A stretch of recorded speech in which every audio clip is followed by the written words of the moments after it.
Cellular respiration is the process by which your cells break down macromolecules like glucose to produce ATP, the energy currency of the cell. There are three main steps in cellular respiration: glycolysis, the Krebs or citric acid cycle, and the electron transport chain, also known as oxidative phosphorylation. We'll cover each of these steps briefly in this video and focus on the total ATP produced from a single glucose molecule going through each step. You can find links for a more detailed video of each step in the description below once they are produced. The first step, glycolysis, is a series of reactions that take place in the cytosol. Glucose is a high-energy molecule, and glycolysis starts the process of extracting that energy from the glucose molecule. Glycolysis requires the input of a glucose and 2 ATP molecules and puts out 4 ATP, 2 NADH molecules, and 2 pyruvate molecules. So the net ATP production of glycolysis is 2 ATP. The 2 NADH will come into play later. The 2 pyruvates then undergo oxidation to produce 2 acetyl-CoA molecules, also producing 2 more NADH. These 2 acetyl-CoAs go into the next step, the Krebs cycle. The pyruvate oxidation and Krebs cycle both take place in the mitochondria.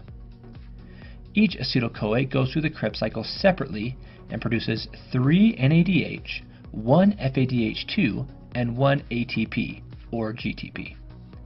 Since this happens twice, our total production in the Krebs cycle is 6 NADH, 2 FADH2, and 2 ATP. As stated earlier, the NADH and FADH2 will be used in the final step of cellular respiration. And this brings us to our final step, oxidative phosphorylation and the electron transport chain, or ETC, which also takes place in the mitochondria.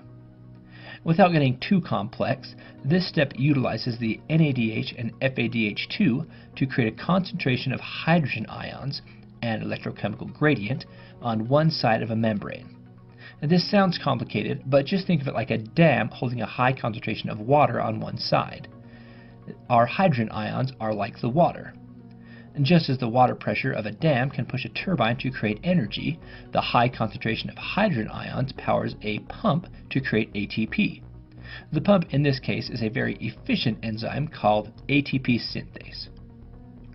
For each NADH that goes into the electron transport chain, we get approximately 2.5 ATP out, and for each FADH2, we get 1.5 ATP out.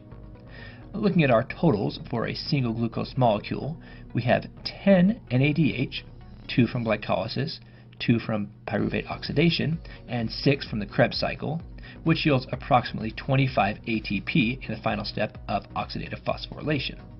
We also have 2 FADH2 from the Krebs cycle, which produce 3 more ATP, and finally we have 4 ATP molecules, 2 ATP from glycolysis and 2 ATP from the Krebs cycle, for a grand total of 32 ATP from a single glucose molecule.